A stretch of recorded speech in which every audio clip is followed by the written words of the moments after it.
All right, good morning, everyone. Let me be the first to welcome you guys to session 7. We got 3 great presenters. We got a little bit for everyone. So for some of the younger engineers in the room, and as we talked about in the first session, some of you gray hairs, you got a little bit for everybody. So we're going to get an update on House Bill 476 and transition to some of the lessons learned with some data pulled from surveys as a response to COVID-19 from the ARC. And then we're going to conclude with some discussion around standard of care, liability, and ethical decisions. So let me first introduce Christy Tarallo. She's going to be bringing a presentation on implementing House Bill 476, the Professional Engineers and Land Surveys Act. Christy is a government affairs professional with experience in lobbying and campaign management. Currently, she serves as the Director of Government Affairs at ACEC Georgia, where she oversees public policy initiatives, PAC activities, and advocates on behalf of Georgia's engineering industry on the federal, state, and local levels.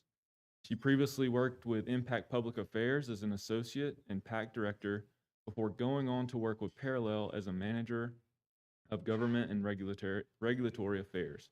Christy brings with her extensive experience in legislative processes, direct advocacy, and public policy research.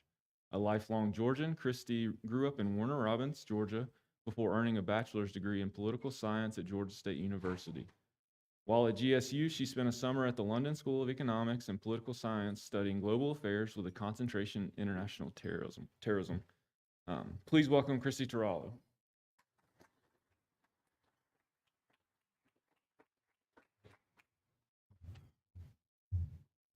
Hi, good morning. Can everybody hear me okay?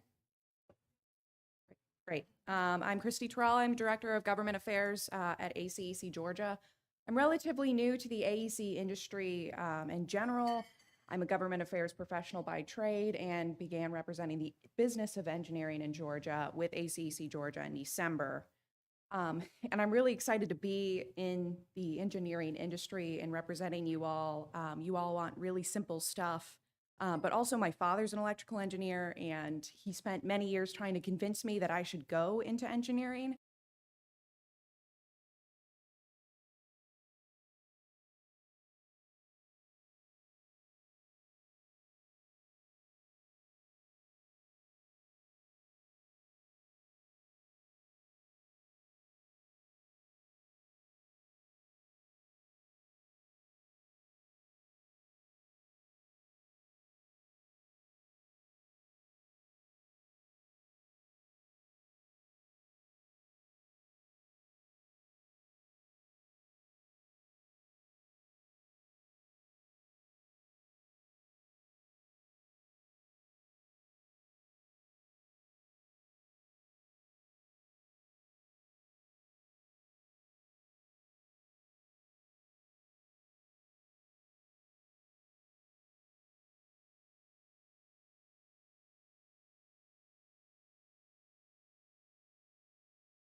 But it be administratively attached.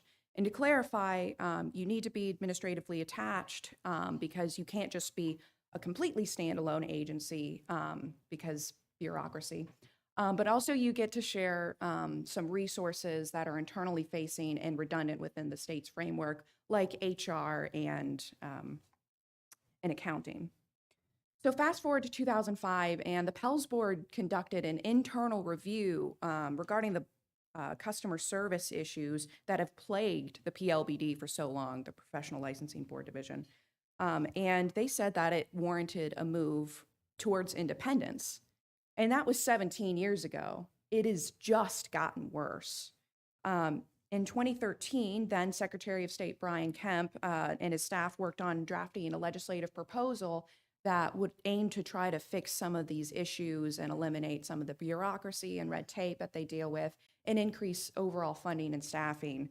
And ACEC Georgia actually drafted and adopted a formal resolution supporting that 2013 proposal, because it wasn't just seen as a solution for the Pels Board, but for all professionals that are licensed through the P. The bill passed the Senate unanimously. I spoke to nearly every single senator.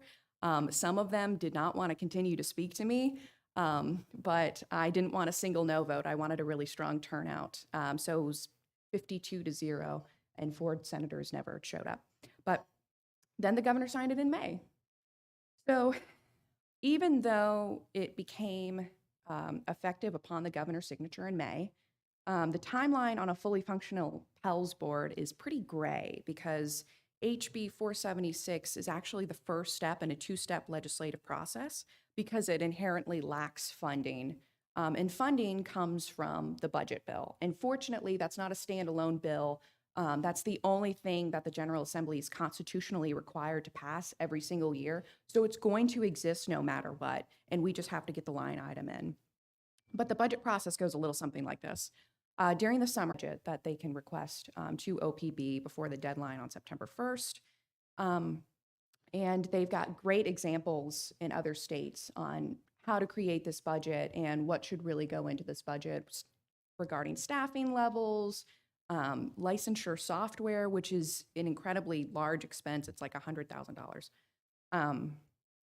But while they're going through this, they may deem it necessary to increase renewal fees in order to pay for an independent licensing board. But they're going to meet August 11th, and if they increase the licensing fees, it will be discussed during that meeting on August 11th. But also one of the biggest substantial differences between before HB 476 and now is the renewal process. It will be on an annual basis rather than a biannual basis, and PDH will be evaluated on an annual basis, but the actual application of that is going to be left up to the Pels Board members to decide. But ACEC Georgia sees its role here as being a facilitator and creating a Pels Board that only incorporates best practices from the rest of the Southeast, because we no longer want to look at Alabama and North Carolina and Louisiana for good Pels Boards. We want to be the Pels Board that everybody else looks to, because that's what you guys deserve, and you've deserved it for so long, and I'm really excited that we got across the finish line. But that concludes my presentation. If you guys have any questions, we're going to wait until the end.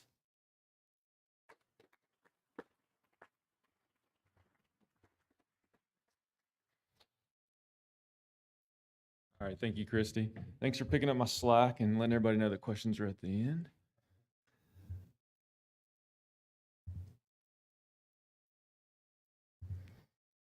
All right, so next up, we have Ms. Roz Tucker with ARC. She's going to talk to us about the status and implications of the world's largest telework experience.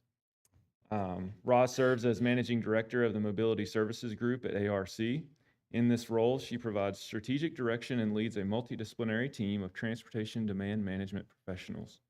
Tucker oversees the region's commuter program, Georgia Commute Options, and leads the charge on the regional TDM plan update. She has been at ARC for 10 years and oversees the region's commuter program, Georgia Commute Options, and their groundbreaking research and surveying initiative focused on compiling telework data during the pandemic designed to provide a scientific look at trends and business leaders. She leads the charge for the Regional Transportation Demand Management Plan update and serves on the National Board of National Board of the Association for Commuter Transportation, ACT. She is a graduate of Leadership Cobb, class of 22. Congratulations. And currently part of the Regional Leadership Institute, RLI.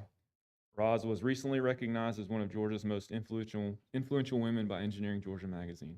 Please welcome Ms. Roz Tucker.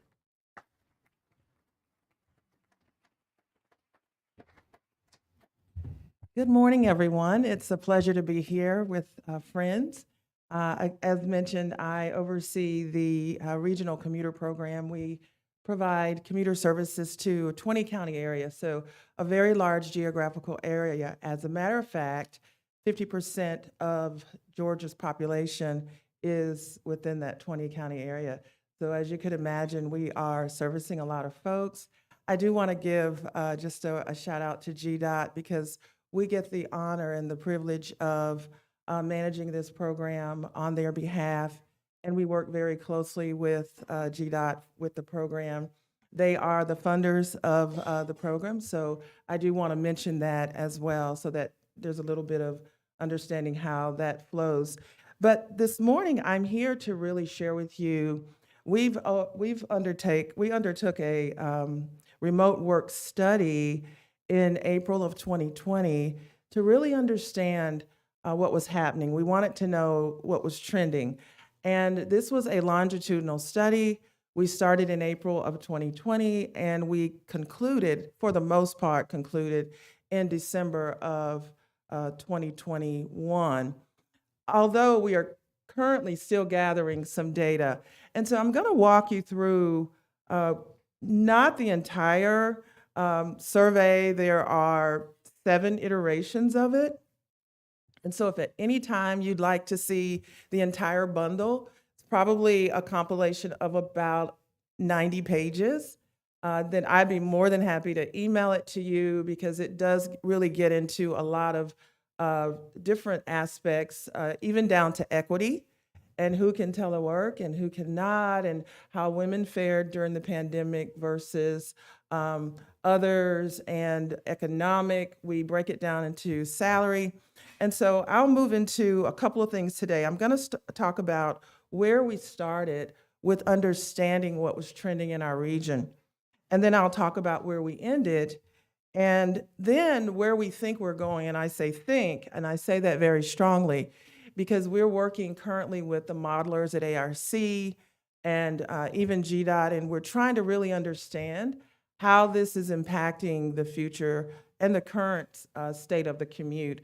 As we can all probably attest that the patterns tend to change from day to day. We used to, we could pretty much pick how things were going to be on a given day. That's not necessarily the case. And so as you all are making decisions for the future with the work that you do and the work that's done across the region and across the state, it's going to be important. It's incumbent upon us to really understand what's feeding into all of these factors regarding the commute, and particularly the traffic state as it is and will be in the future. So with that little bit of introduction, I'll go into kind of what, let's see, down goes forward.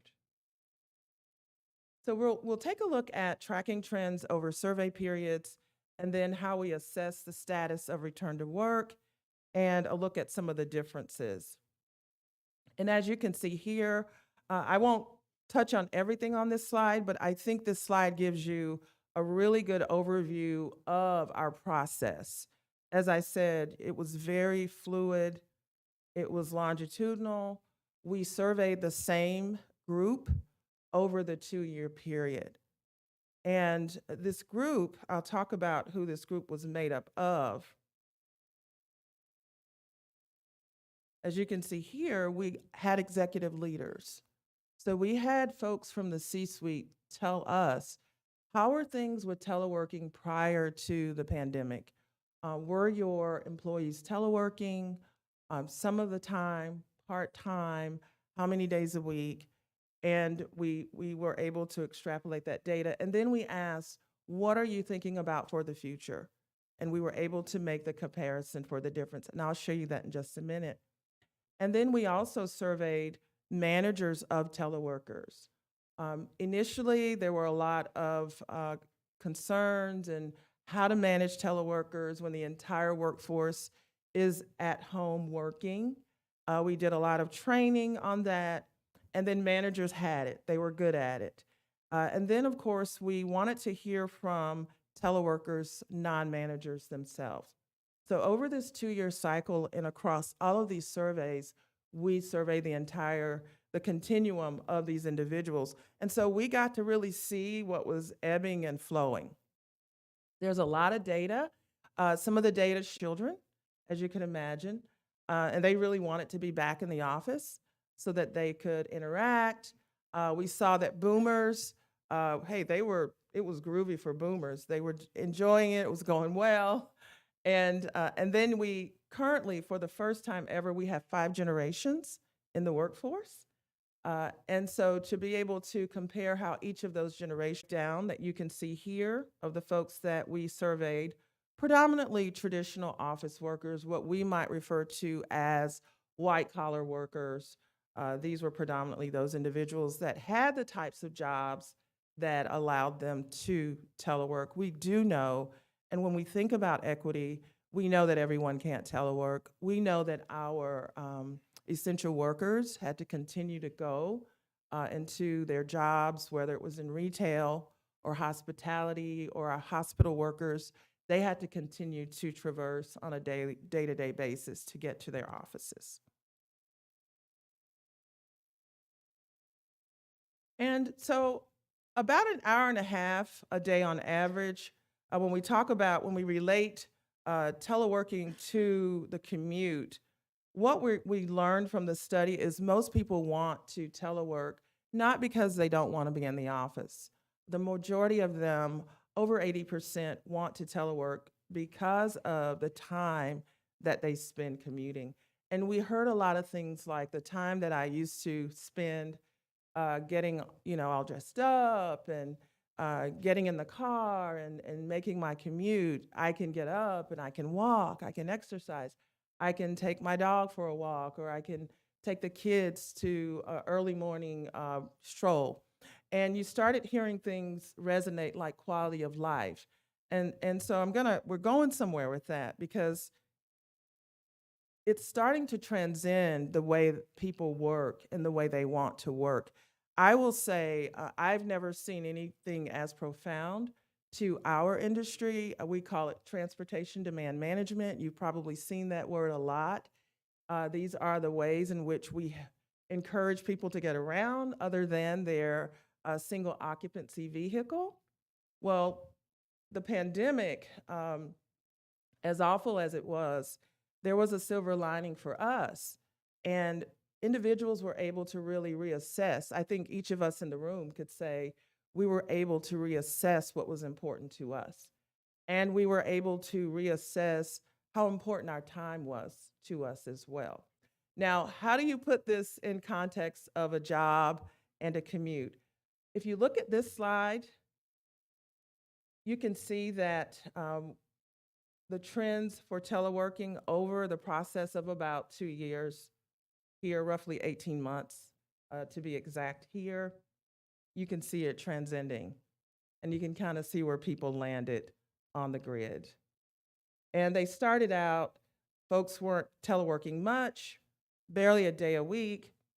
Into the pandemic early, 4 days a week. It was just about everybody. And then settling into about 3.9, still 4 days a week. And as you can see, and then as things started to lift, we started landing around about 3.5 days a week. And currently is about the same. So it's continued to hold steady. If I could do just a gauge, how many of you are in a hybrid situation in your offices where you're kind of in a show of hand? That's it's more than half the room. So I would say, 66%, maybe close to 70% of us here in the room are in a hybrid situation as it relates to work. And to put that in context, though, we are looking to really discover what that is doing to our commute. We know traffic hasn't gone away, but we know that peak times are different.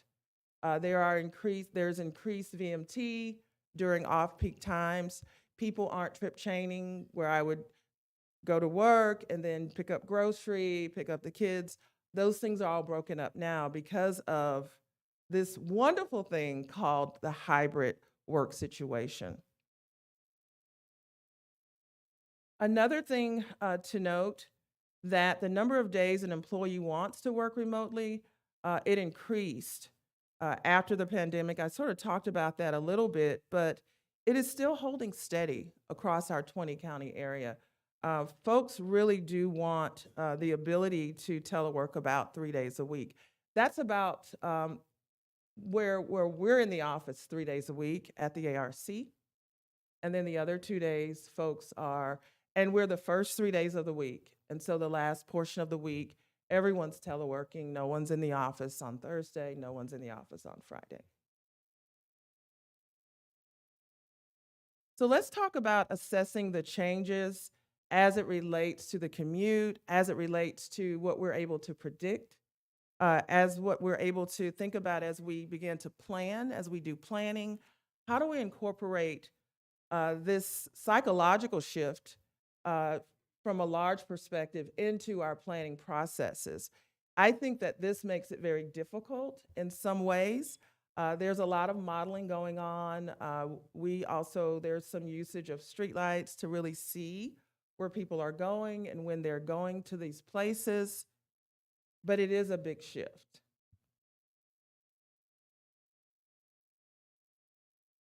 And another thing that I want to point out is that with this shift, employers have shifted as well. Prior to the pandemic, there was an abundance, not in every office, but there was an abundance of support for the commute by way of incentivizing, by way of free transit passes, or like it, if you will, or not, parking incentivized, some incentives for parking. And all of that's just been blown out of the water because companies no longer need to pay for their employees to park every day. And so that's created its own scenario that we're assisting organizations with looking at. Many of them aren't providing this incentive any longer because it's just not economically sound to pay for a month's parking pass when your folks are only in the office, say 8 to 10 days a month. And so that's one of the shifts that we're seeing. And also with transit passes, we're seeing that as well. Coming into the office 2 or 3 days a week, there has generally been a transit pass for that. Most companies have bought it in bundle for the month. And so it's created an opportunity, I'll call it, a challenge/opportunity for us to look at how we're able to create these new opportunities for folks to commute in a different way. And then there's the mindset of, well, I'm only going in 2 days, so if I drive, that's not a bad thing because now I'm not driving 5 days, I'm not driving 4 days. In theory, that's a good idea, but for the work that we do, our task and our job is to really encourage commuters to do a clean commute, whether that is carpooling, whether it's van pooling, whether it's transit, any of those other modes, walking, that would reduce vehicle miles traveled on our roads. Reading the different articles, if you listen to what Twitter's doing and what Mr. Musk is saying, and those out there in the Google world and the Twitter world and the big corporations, we're bringing everybody back in. We're not bringing everybody back in. Everyone can telework. Some people can telework. It's starting to create this shift in the workforce. And it's a major shift that's happening in the workforce. And some call it the Great Resignation. Others call it the Great Reprioritization. And so people are reprioritizing their lives based on what's happened with the pandemic. And let's take a look at what that looks like. 40% say they may quit if they can't work remotely at least part-time. And that's happening across the region. And companies are starting to look at teleworking as a mode of retention, a method of keeping employees on board. And it's also, companies are looking at it as a way to attract talent. So top talent, one of the things that they're looking for is the organization willing to allow some level of remote opportunity, whether it's part-time or full-time or hybrid situation. So think about that just for a moment. 40%, these are the people that we surveyed, these individuals. And if you look at the data on the trending changes across workforce, where people are going to work and how they're leaving their companies, I think many of us have experienced it within our own organizations, that this is impacting the workforce in a major way. Whether they talk about it or not, or really say why they're leaving or not, this is one of the largest underlying factors of workforce satisfaction in this era. And the pandemic thrust us into that like nothing has ever done before. And so those who are leading organizations really have to rethink their position, the culture around teleworking. It's not good for every organization, and many organizations can do it and can do it well. But it has to be in our purview and our thought process as we continue to move forward. And even as we make plans for our roadways, we have to think about this trend and how it's changing. As part of this, I mentioned executives. This ties into culture and what type culture an organization wants to create, and drafting policies post-pandemic for the workplace. We've worked with a lot of organizations across the region, over 1,000, to redo their telework policies, and now moving into a hybrid type policy at the organizations. And also, as you can see here, commute time and desired work from home is also tied to the amount of time a person needs to travel. So more than likely, the folks who are living further away from the office are more interested in the hybrid type setting.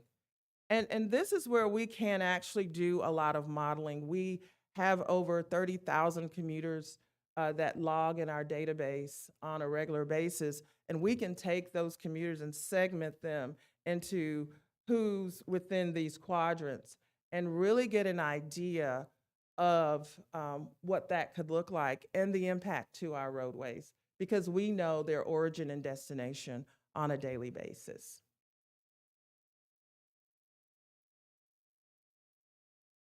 Just another little tidbit of some of the data that we have here. I won't spend a lot of time on that. But another key point here is that employees with commutes over 30 minutes are more likely to quit. As the days in the office are, yeah, I hear some echoes out there. Employees with commutes over 30 minutes are more likely to quit their jobs.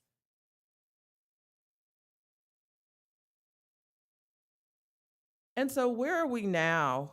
There is somewhat of a divide between what executive leadership really sees for the culture of the organization and what the employees truly want. And I could stand here and say, speaking with the C-suite on a regular basis, some organizations have found we might call it a common ground or a win-win. And I would venture to say about another 40% of our region is still trying to figure that out. And I would probably say even our country. As I go to the national conferences and working on the national level in TDM, we're not just seeing this trending in Georgia. It's happening all over the USA and actually in other countries. But particularly in the US, we see this trending at the moment. And so workers are they've dug their heels in, and it's kind of a standoff right now in some organizations. And so I want to leave you with this. We believe that one of the major influencers of the future of the commute will be what workers value. It will be what workers value. And how does that tie into our work? As we try to make these decisions about the commute, many of you are making amazing decisions about our roadways and what needs to happen. There are these unknowns and there are these variables that get tossed into the mix of the soup, if you will, as we start to make these decisions about the future. And as we know, again, everyone will not telework, but about 40% of our workforce can telework. And that takes a lot of cars off of our road, even in a hybrid situation. I don't know if I won't go through this. This is pretty wordy, but people have really fallen into, and this is a study.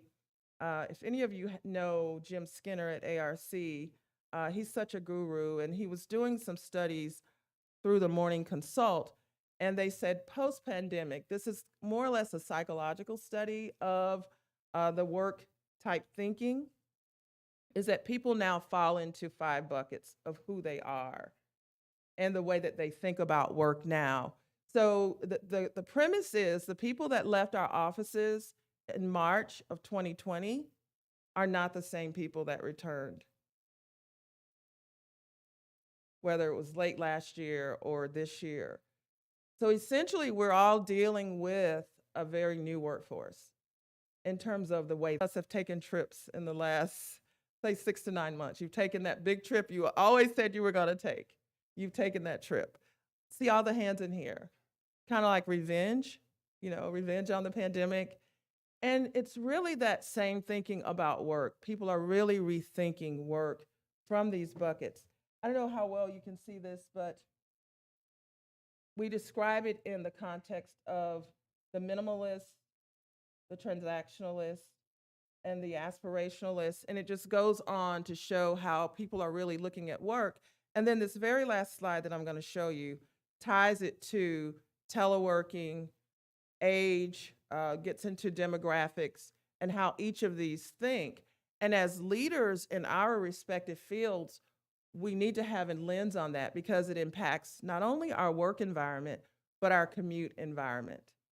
So I'm going to go ahead and speed up. If you want more, I know I threw a lot out at you here from a psychological perspective and from kind of where people are on the spectrum with telework. But if you'd like more information, you could certainly reach out to me at ARC. I could send you the full suite of surveys that we've done over the 18 months. And thank you so much.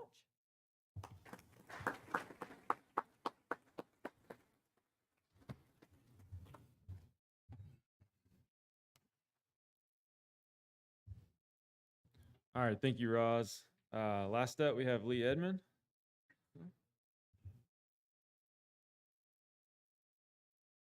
All right, so Lee is a graduate of the University of Georgia and has served the risk management, loss prevention, and insurance needs of architects, engineers, surveyors, mapping, and construction professionals exclusively since 1989. Lee joined Risk Strategies in 2014, working with other risk professional specialists with offices throughout all regions of the U.S. He is a resource for various professional societies in Georgia, Alabama, South Carolina, and North Carolina on risk management, legislative challenges, and loss prevention professional practices. As an active member of PLAN, Professional Liability Agents Network, Lee is continually updating his knowledge with trends affecting the design and consulting professions. Lee is committed to delivering his clients with unique services including contract review, loss prevention seminars, safety consulting, and creative, elusive insurance solutions. Lee is married with 3 daughters residing in Gainesville, Georgia. Please welcome Lee Edmond.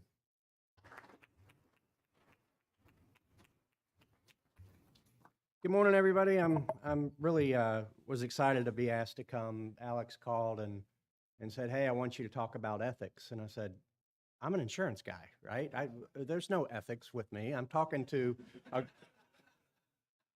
speaking to a group of engineers that is like, from a public survey standpoint, is one of the highest regarded professionals providing services throughout America. So, and you want me to talk about ethics? It's going to be really interesting, guys. So, I'm gonna stick and start off in talking about risk and where engineers' risk comes from. And I'm fascinated with Roz's data because I think it's very true. And it's a catch-22 because engineers, architects, design professionals, construction professionals, there's a vacuum of talent, right? There's a significant amount of talent that's not there, and those that are there need to get the experience of those that have been there, the really, really blonde guys, right? So we as a risk manager in the liability insurance industry, when we take a look at our claims, we have always, and we're going to talk about this more, we've always pointed to the fact that really we don't have a lot of non-technical concerns, technical concerns from engineers, right? Your calculations add up, you know what you're doing, you're trained. How long does it take to get your PE? 4 years. After how much school? 4 years. So you have 8 years of experience before you get that red cape, right? But that red cape isn't it, right? Because there's more experience to come. So you're 4 years in, that 5 to 10 year experienced project manager or whatever, that's the missing link. So when we have people telecommuting and not working on teams, I'm just telling you, as a risk manager, we're seeing it manifest in claims. We're seeing, we're starting to point more to lack of experience in the field, lack of capability to deliver on certain projects. So it's an interesting dichotomy. It's not taking one side or the other. It's just in there like ragu, kind of the soup like you were talking about, Roz. So it's really interesting, and it's really going to impact you guys, I think, going forward. So that was not part of my presentation. I just went off, so apologies. So what I'm going to talk about is negligent standard of care. In other words, where you trigger liability for what you provide unless you sign lousy contracts. We're going to try to define ethics. We're going to talk about some of the canons within the engineering and architectural professions. We're going to talk about modeling ethics and how they may be looked at. And then we'll take a look at some claim summaries and what we've seen. Really interesting coming out of the pandemic. And then, as we've all said, we'll have questions here at the end. So I'm usually much more interactive, like I would call on you if you weren't watching me. So forgive me, I'm going to try to muddle through this and let y'all ask questions at the end. So if we want to really break down standard of care, I tell my clients all the time, so just to give you a point of reference, I insure exclusively design, consulting, and contracting professionals within real construction.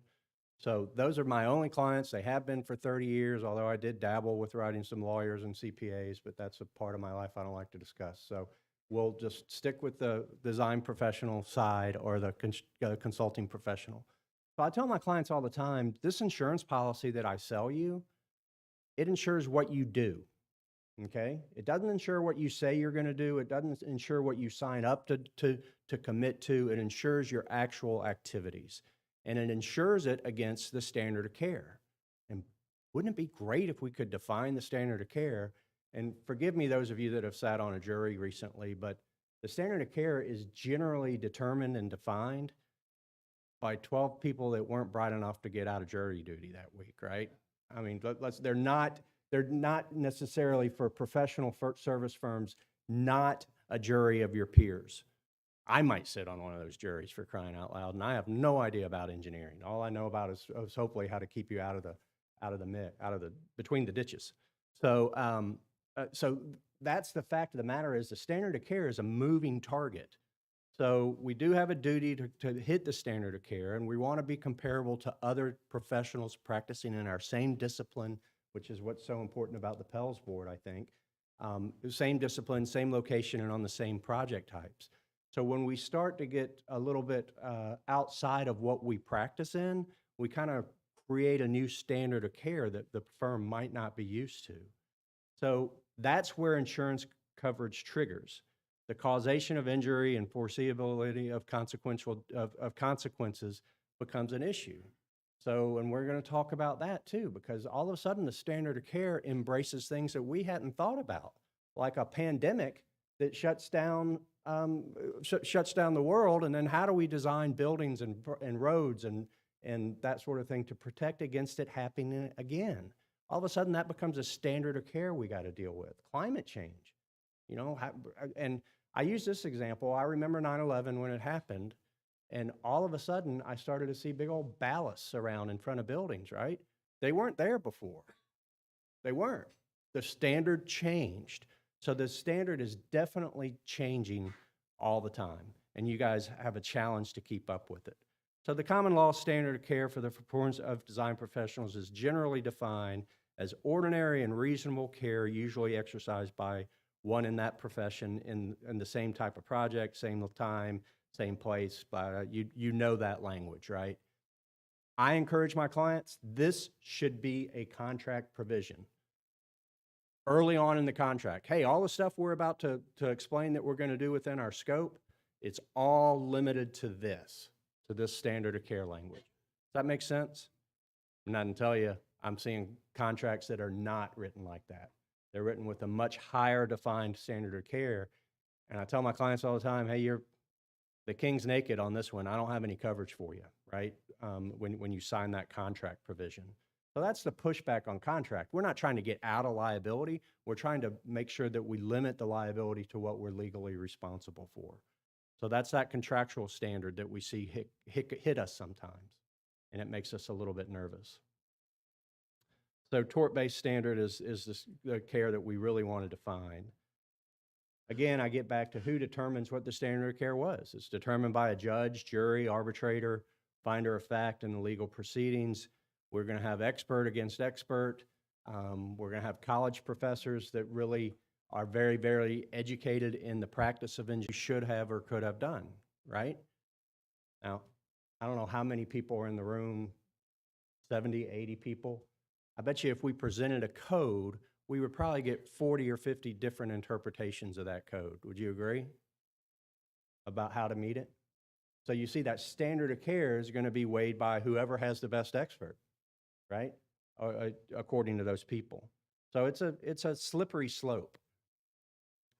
So the foreseeable harm, the duty to mitigate damages, this is just kind of highlighted by this pandemic thing. The futuristic thought process for engineers today is greater than it's been. And we've seen catastrophes, whether it be the condo building in Florida, the bridge in Florida, those type of things that we know that we have to reinvest in our infrastructure soon. But ACEC is really embattling this on a national level of how to define what our role is going to be. We can't take my clients, when I'm talking to my engineering clients, we can't take somebody else's problem and own it. We can come in on somebody's problem and try to assist them in fixing it, but they got to own the problem, right? So it's navigating. Does that make sense to everybody? I'm sorry to be interactive here, but it's the conversation that's going. The concerns coming out of the pandemic alone, supply chain issues. How are you navigating that with the promises? We just built a house, right?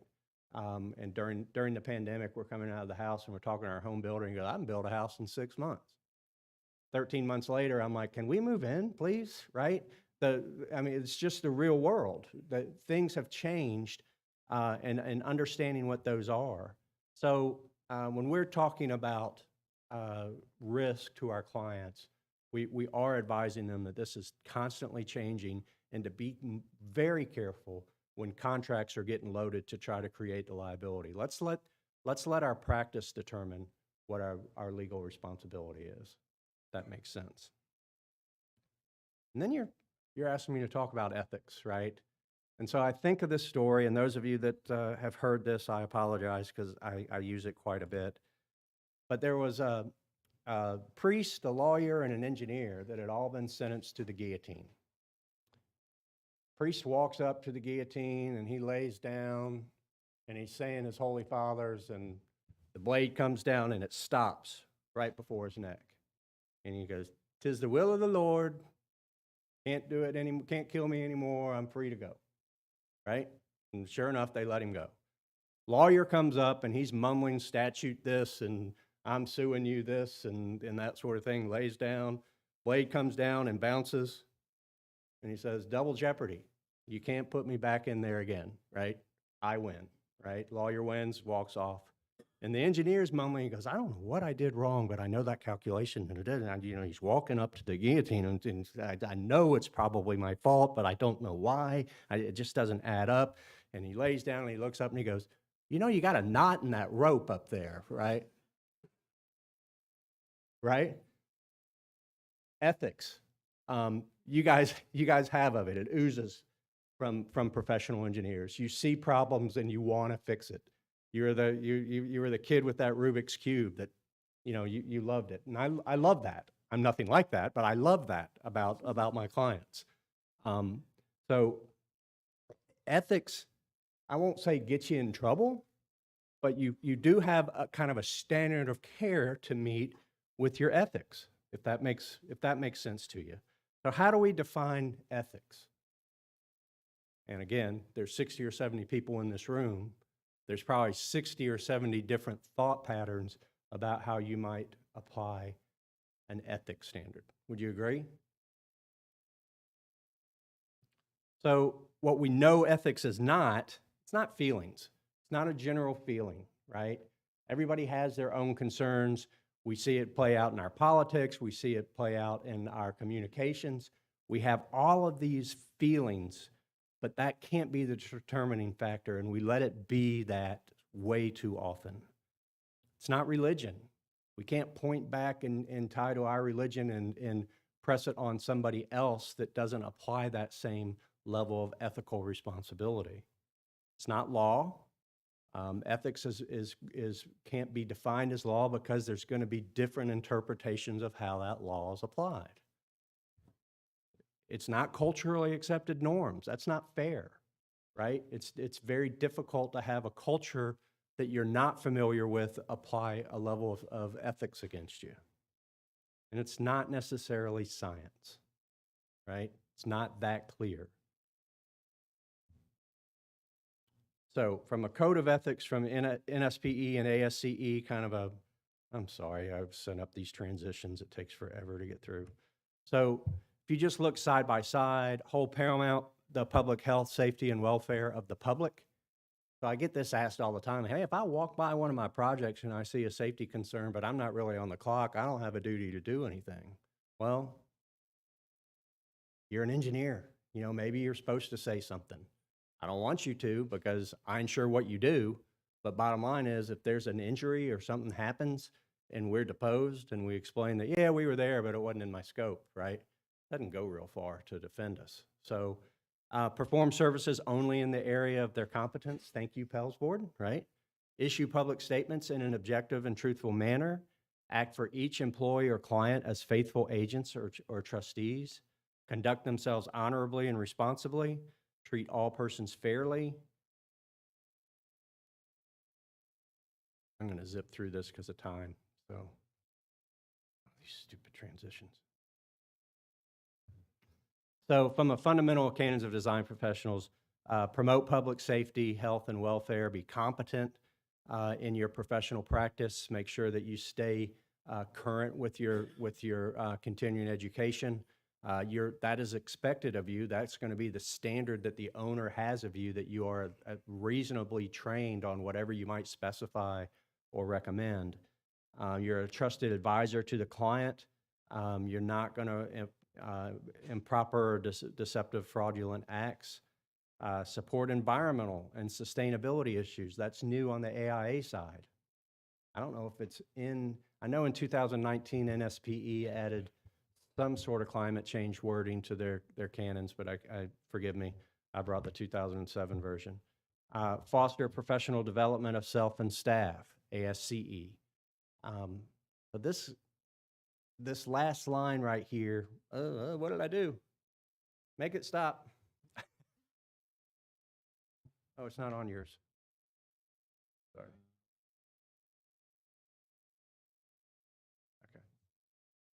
Okay. This is my concern with what Roz was just presenting. It's a real concern, right? If we're going to have this continual development of self and staff, we need to kind of be working as a team. And as much as Zoom and Teams and Office, and you have some downtime when you don't have any clients, and I just eavesdropped on conversations from more senior people, right, about how to explain certain things. we're going to miss that component for a while. It's just reality. It's not bad. It's not good, but we need to recognize it.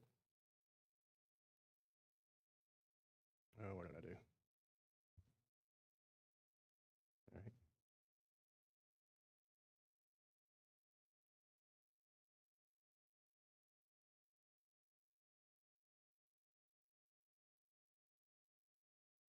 All right. So how do you model ethical behavior?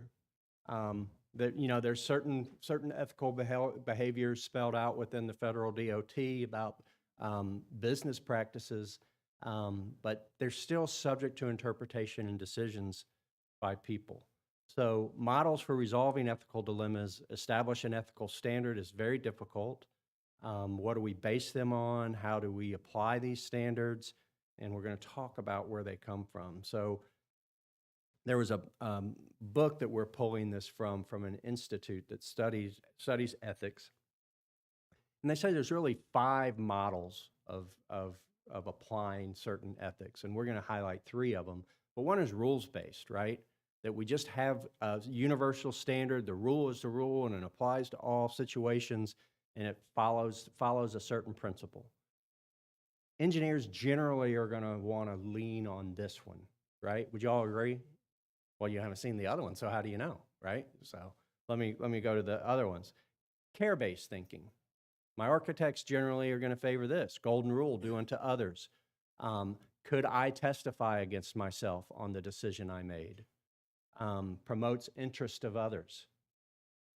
And then ends-based thinking. This is your client's thinking, right? This is the ethical stance that they're probably going to apply. Whatever produces the greatest good for the greatest number, the cost-benefit analysis. Does this resonate with everybody? Everybody see how you can take the exact same issue and apply ethics in at least three different modeling. Yeah? So we think there is a roadmap for firms and for businesses and organizations to recognize and identify an issue, make sure we have the facts, evaluate the issues against different models so that you can kind of think about how different folks are going to look at it, make a decision, and then evaluate your result.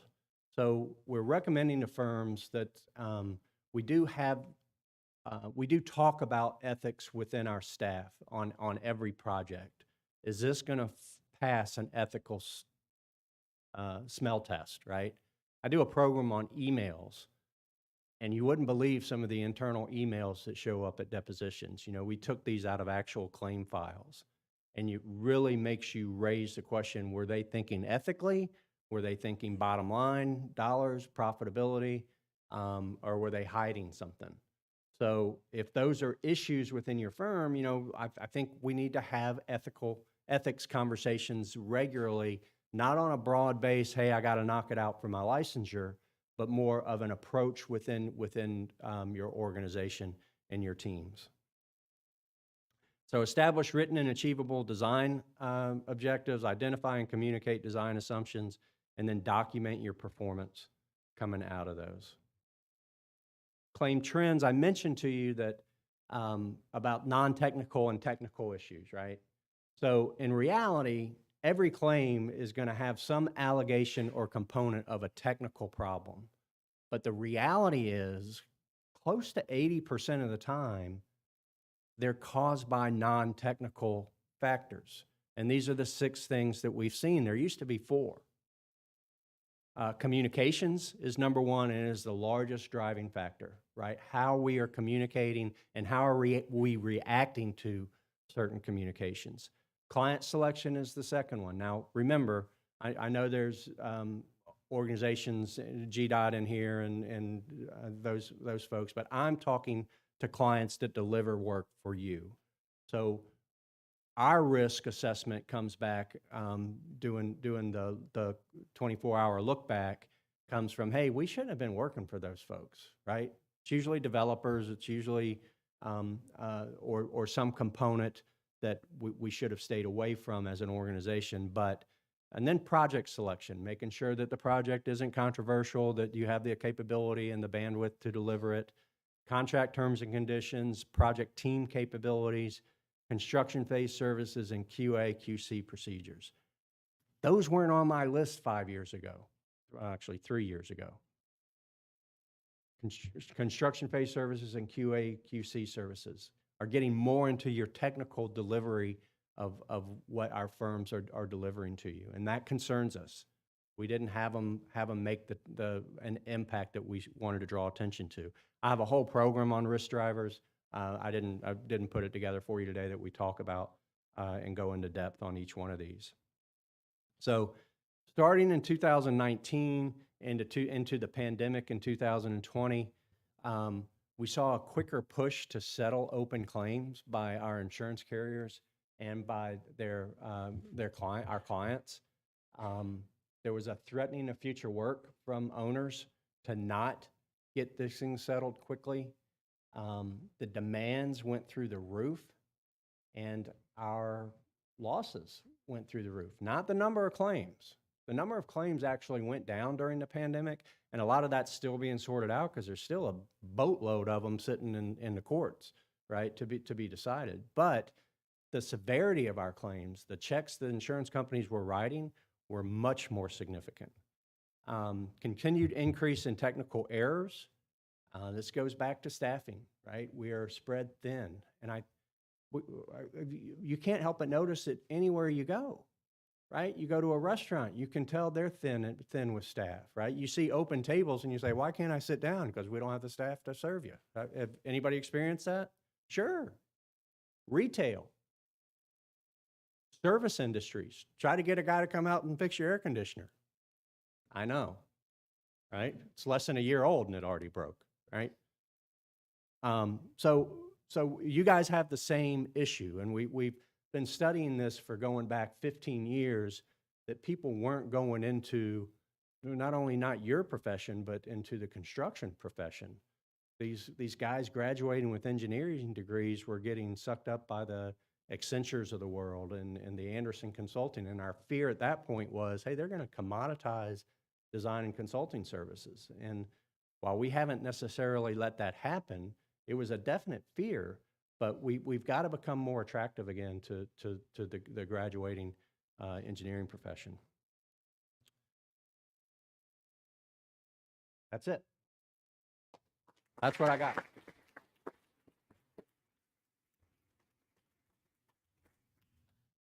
All right, we'll open it up to Q&A. Feel free to walk up to the microphones. Before we do, quick announcement for you Kimley Horn folks in the room. Please make sure Bing either does her timesheet or reviews the timesheets.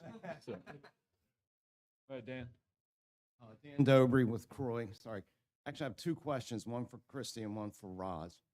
With the, it's my understanding, and I think I'm about to take advantage of it, over 65, 20 years consistent, continuous registration, you don't need to report PDHs anymore. Will that change with the new Pels board and the annual reporting for PDHs?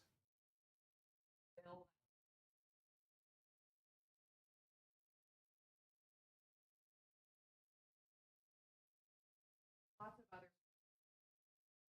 have a required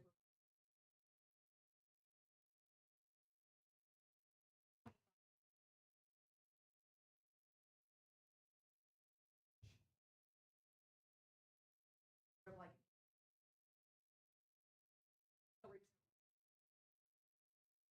And then, Roz, it's really a rhetorical question, but with the further out, more desire to telework, is an unintended consequence that we're continuing to promote sprawl?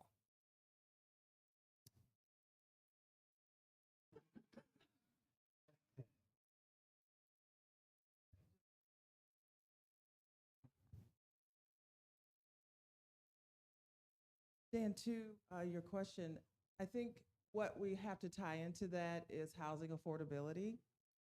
There's the other element of people having to move further away from the job centers, is people are having to choose what's affordable.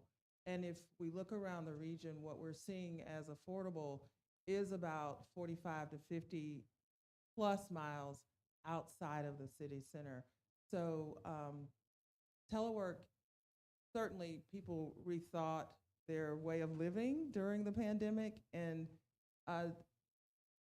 we haven't seen specific data, but there are some notions that some folks moved out further. They wanted that yard space. But the thing that's pushing that the most, and what we see at the ARC, has to do with housing affordability. And we're going to continue to see that. It's just really hard now for families to afford a home in the metro area. It's become, Atlanta is in the top 5 for housing costs now, and we used to be one of the most affordable. The region was one of the most affordable. Now we're ranking up there with some of the really, really expensive places.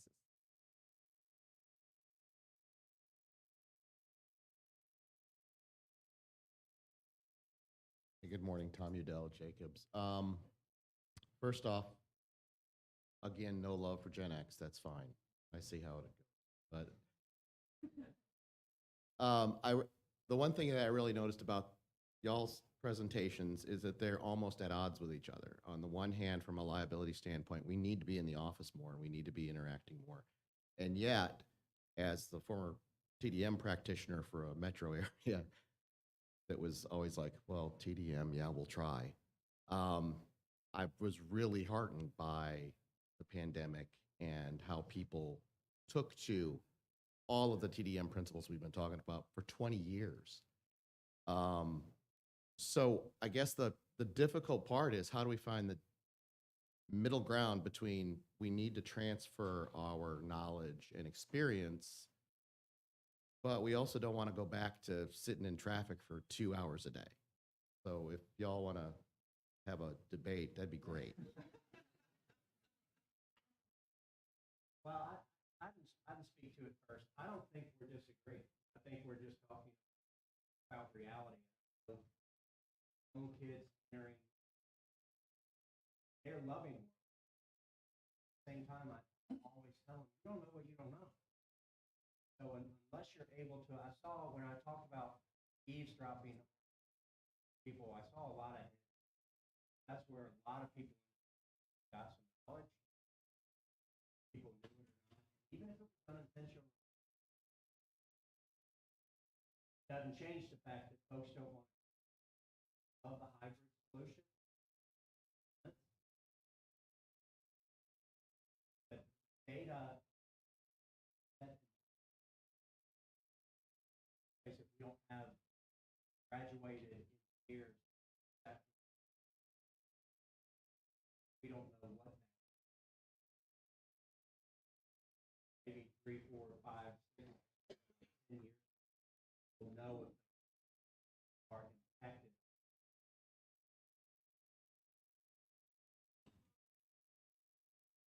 It wasn't.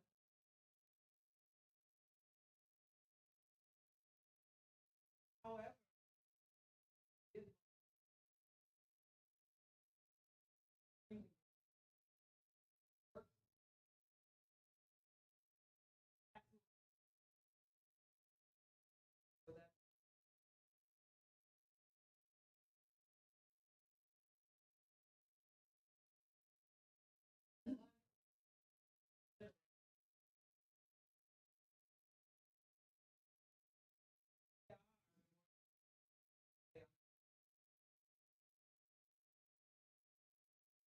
longer and generation.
let me chime in something else complicated. Is M&A. Okay, so I don't know how many of my firms started out providing same motivation for generation. I don't know if those are involved within the office.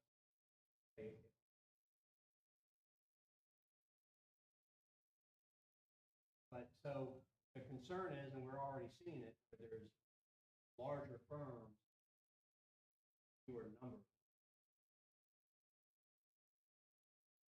That's not necessarily bad. It's not a bad for me. Clients. That happens. And but the reality is, and I'm not sure how that will continue.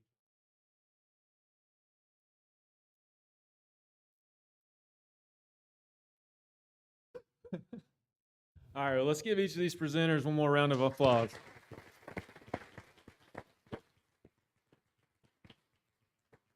All right, thank you guys. That concludes this session. I believe PDHs for this one are on the front desk. Thank you guys.